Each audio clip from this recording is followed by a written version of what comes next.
Boas noites, bem-vindos a este segundo encontro de preparação do Natal que fazemos neste advento à luz do profeta Isaías.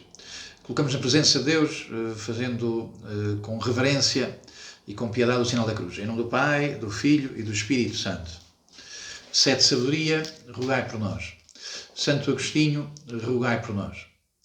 Bom, uma palavra que nós cristãos estimamos tanto, um nome que nós cristãos estimamos tanto, é o nome Immanuel, Deus conosco. Ora bem, a grande disputa que surge no Antigo Testamento, podem ver isso em Êxodo 17:7, é a famosa disputa nas águas de Massá e Meribá, onde os deuses discutem: Deus está ou não conosco. Dito de outra maneira, Deus é ou não é o Immanuel. O percurso que fiz no outro encontro, neste e no próximo, será então em torno desta nomeação de Deus como Immanuel, que em sentido rigoroso é exclusiva do profeta Isaías. No encontro anterior, em Isaías 7:14, também foi referido no encontro anterior Isaías 8:8 e 10, e hoje em Isaías 9, 5 e 6, como parece este nome de Deus que, no entanto, parece que foi sendo usado timidamente no Antigo Testamento. A ideia está lá, muitas vezes, a presença de Deus na história, mas a nomeação preto no branco que Deus é o Emmanuel, que Deus está connosco, certamente que soava para os ouvidos mais delicados dos judeus, soava quase como uma pretensão, uma profanação. Deus connosco, Deus, na realidade da história, parecia que infectava o nome de Deus ou infectava a presença de Deus na história. E, no entanto, é este o nome que o Senhor recebe em Isaías e é este nome maior que os cristãos celebram. Bom, bastaria lembrar que o anjo anuncia a José que a Virgem terá um filho, o seu nome será Immanuel, que é Deus conosco. O Evangelho de Mateus, que termina com a mesma afirmação, Mateus 28, eu estarei convosco todos os dias até ao fim dos tempos, e portanto esta presença de Deus no meio do seu povo é a grande afirmação da nossa fé a partir do Pentecostes. Deus está connosco.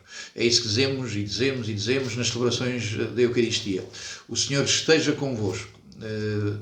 A importância desta realidade vê-se na maneira como, uma vez e outra, na própria liturgia, voltamos a colocar-nos perante esta afirmação central. Ora bem, dentro do profeta Isaías, que é um livro muito grande, muito rico e muito complexo, comparecem então este subcapítulo, esta subdivisão de Isaías 5:1 até Isaías 10:4, que é chamado o livro do Immanuel. Portanto, nesses textos há uma particular reflexão, uma particular proposta e anúncio de que Deus está connosco, então, como o Immanuel. Chegamos aqui assim ao capítulo 8º, e no último versículo, no versículo 23, somos colocados perante um acontecimento dramático. No cristianismo não há tragédia. A tragédia quer dizer que as coisas vão terminar misteriosamente desfeitas, vão terminar de determinada maneira que não percebemos o sentido delas. A tragédia significa que as coisas terminam sem nós lhes percebermos a finalidade.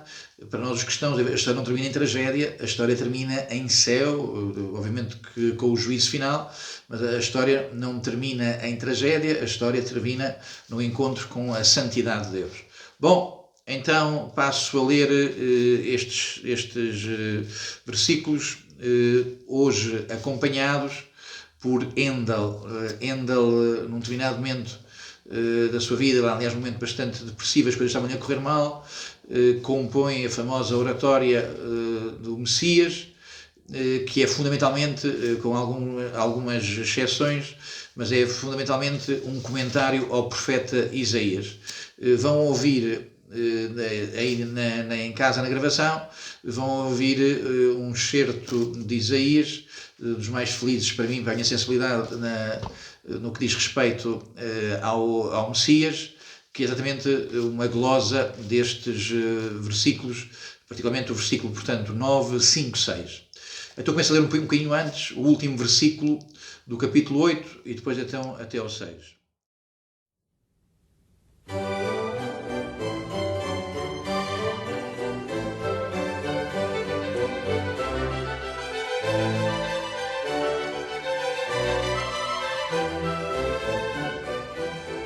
Mas deixará de haver trevas para a que estava nas trevas. Como primeiro desprezou a terra de Zabulão e a terra de Neftali, assim depois glorificou o caminho do mar do lado do Jordão, a Galileia dos gentios. Os povos que andavam nas trevas viram uma grande luz. Para os que moravam na região das sombras, sobre eles um astro brilhou. Multiplicastes a exultação, aumentastes a alegria, exultam na tua presença como se alegram nas colheitas, como rejubilam ao distribuir da presa.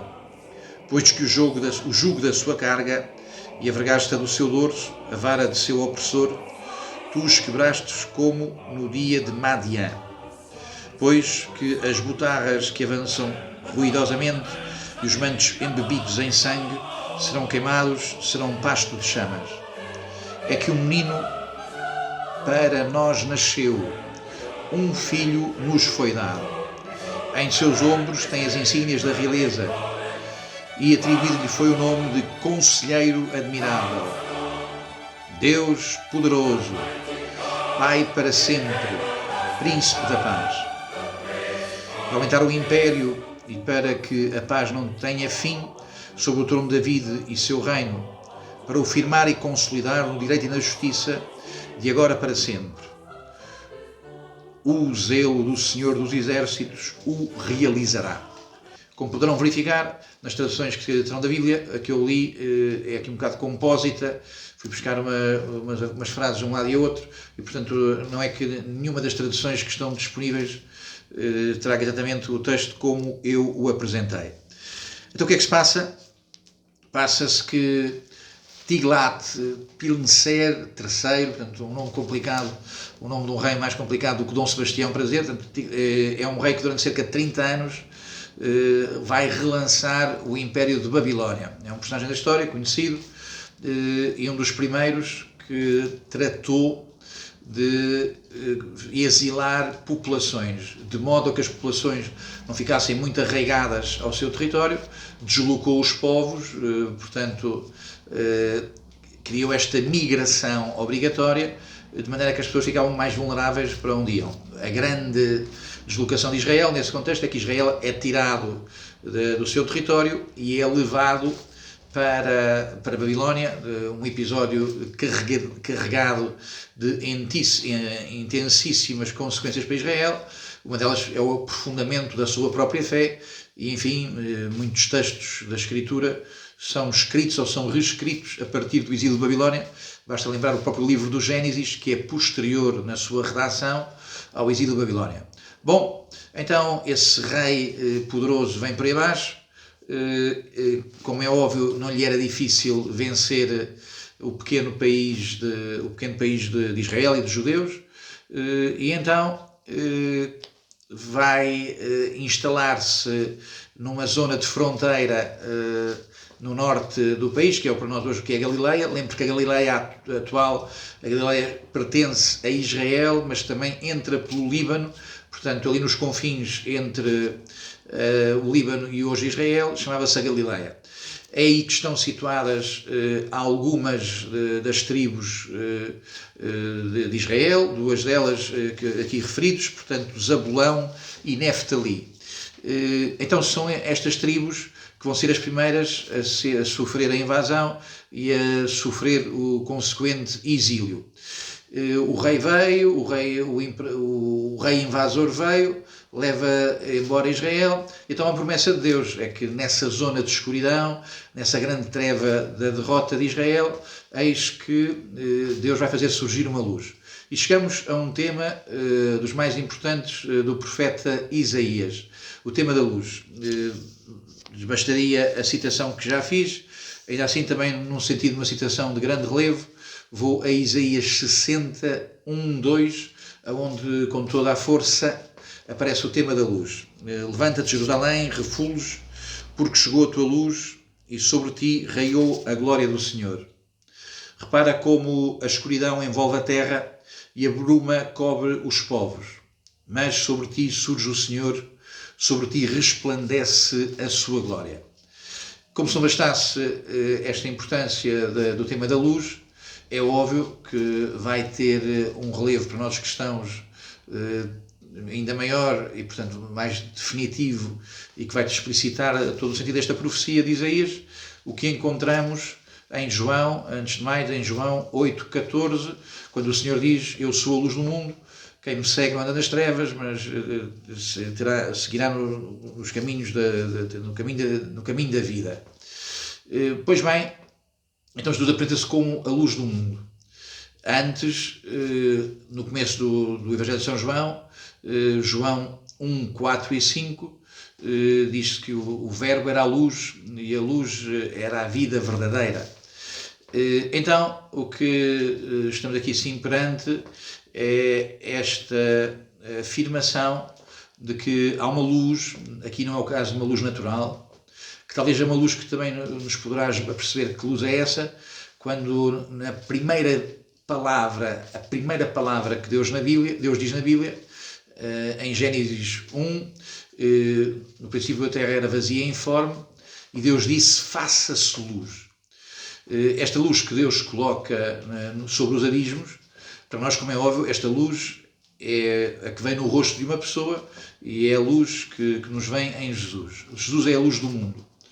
Então Jesus é a luz, não propriamente no sentido físico, no sentido da eletricidade, obviamente. Jesus é a luz porque coloca sentido na nossa vida, coloca uma direção luminosa da nossa vida, portanto faz-nos perceber que a vida não é para as trevas. Nós temos sofrimentos, nós temos dores, nós temos perplexidades, nós temos coisas que não percebemos.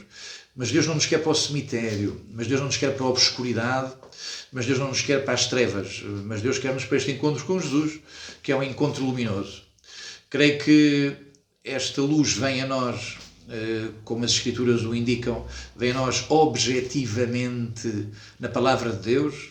Lembro que os padres da Igreja se referiam ao caminho dos Reis Magos atrás de uma estrela, como o percurso que as pessoas fazem nas diferentes religiões até chegar a Jesus. Mas quando chegam a Jesus, a luz desaparece a luz dessa estrela, porque já não é preciso a luz das religiões, porque está lá Jesus, luz do mundo.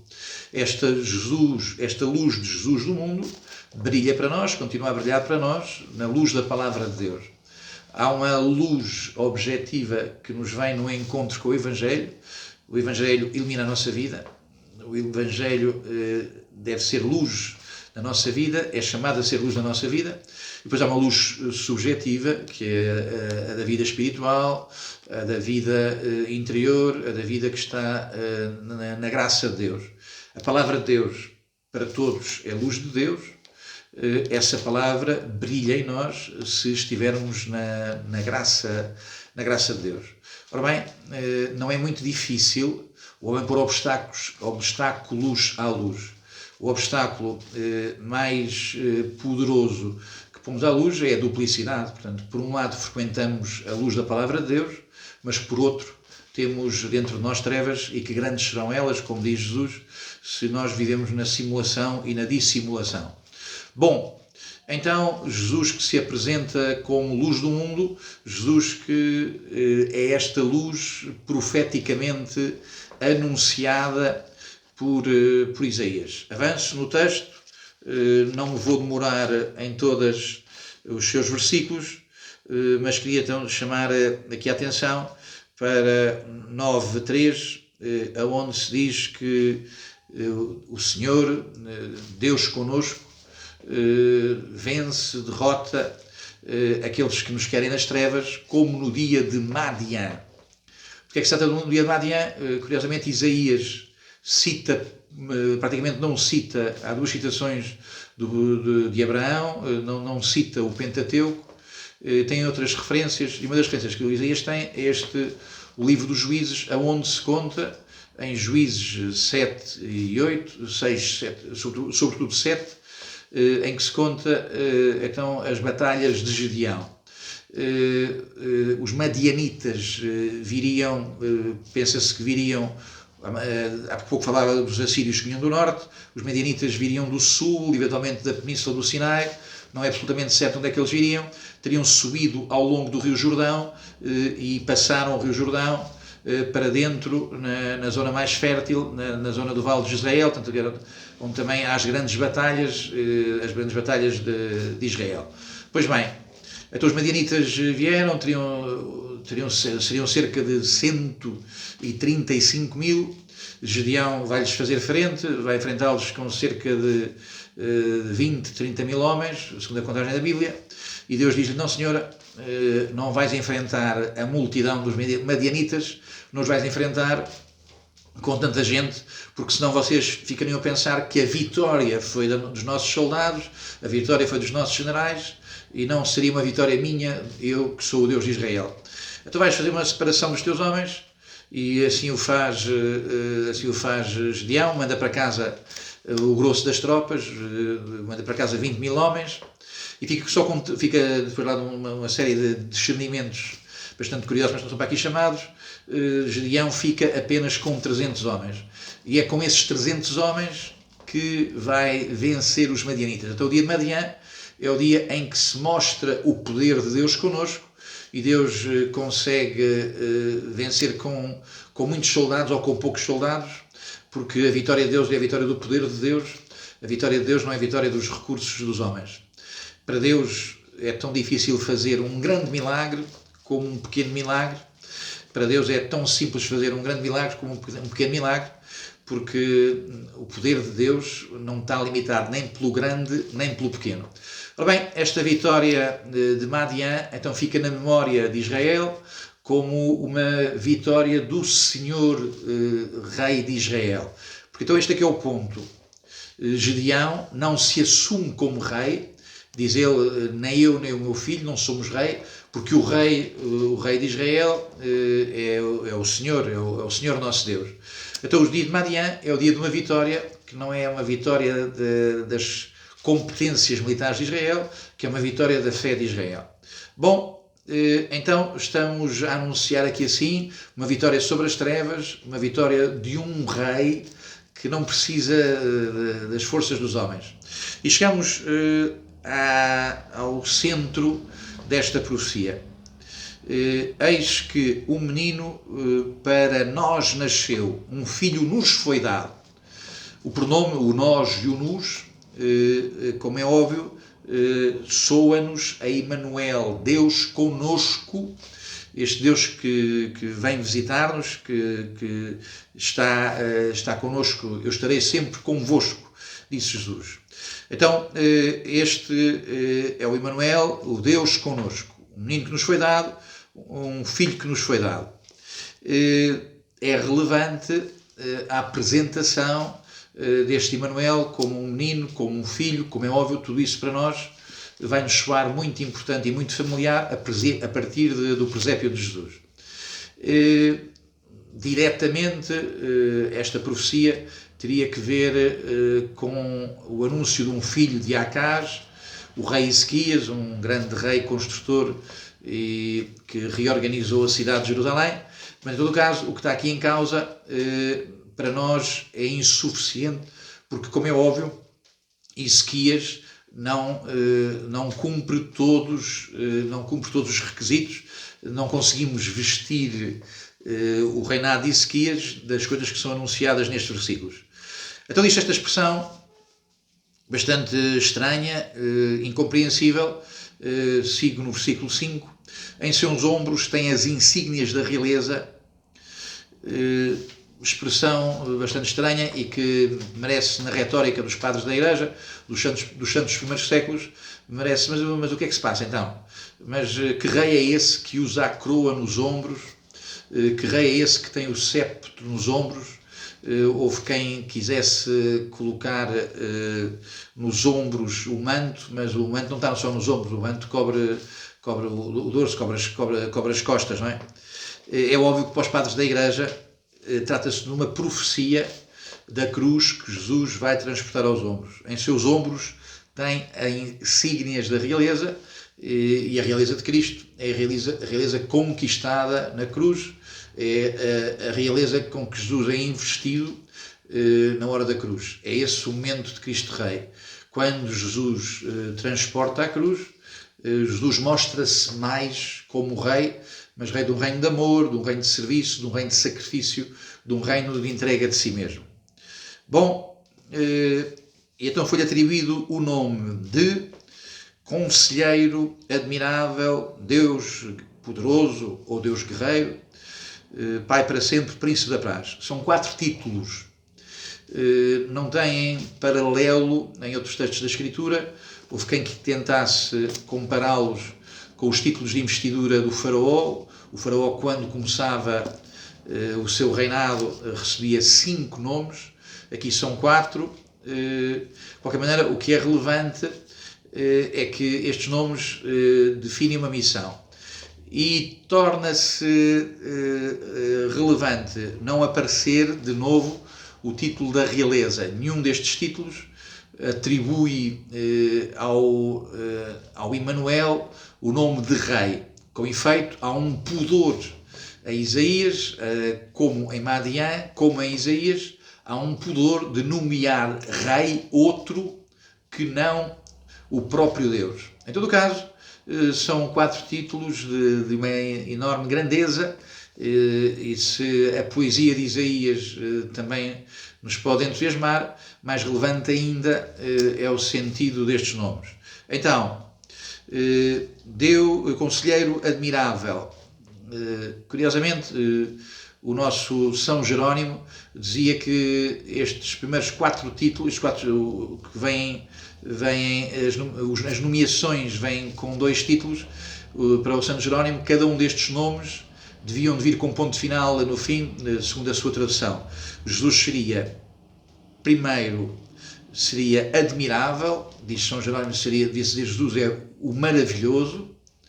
Em segundo lugar é o conselheiro, depois é Deus, depois é poderoso. Ora bem, não pegou esta tradução do São Jerónimo, mas o que é óbvio é que estes são títulos da dádiva de Jesus, da entrega de Jesus, da realeza de Jesus, do reino de Jesus, que chega ao nosso coração e que há de chegar ao mundo até à hora do juízo final. Bom, trata-se aqui assim de 2 nomes bastante extraordinários e que se percebe que Isaías os utiliza apenas num sentido analógico ou metafórico. Um judeu do Antigo Testamento jamais poderia chamar ao seu rei, ao rei de Israel, nomes que pertenciam apenas ao próprio Deus. Então Deus é que é o Deus poderoso, o Senhor poderoso, Deus é que é o Pai para sempre. Percebe-se que Isaías tem menos pudor em dizer estes nomes acerca do rei de Israel, porque o rei de Israel não vai tentar usurpá-los, e tem mais reserva em chamar o rei de Israel como rei, porque com facilidade o rei de Israel usurpava o poder do único rei que Israel queria reconhecer, que Isaías queria reconhecer, que é o rei do céu. Portanto, estes 4 títulos, eis que para nós também podem ser, sem estar a abusar daqui no sentido alegórico, podem ser também as realidades que encontramos na leitura, na meditação dos 4 evangelhos. Bom, então o império que é referido no versículo 6, o trono de David que lhe vai ser dado, é aquele que para nós começa com a presença de Deus connosco, com a presença da encarnação e com Jesus a trazer-nos o reino dos céus. A tradução do último versículo, da última parte do versículo 6, também não é consensual. Leio-a numa modalidade que me parece ser bastante feliz e, portanto, incluir as diferentes referências das diferentes traduções, então onde se diz que o zelo do Senhor dos Exércitos realizará esta realidade. O que vamos receber, o que vamos ter de Deus connosco, é fruto da graça, é fruto do grande amor com que Deus nos amou, este Deus que amou tanto o mundo, que nele colocou o seu Filho unigênito, o Emmanuel, o Deus connosco. Muito boa noite, muito obrigado, até para a semana.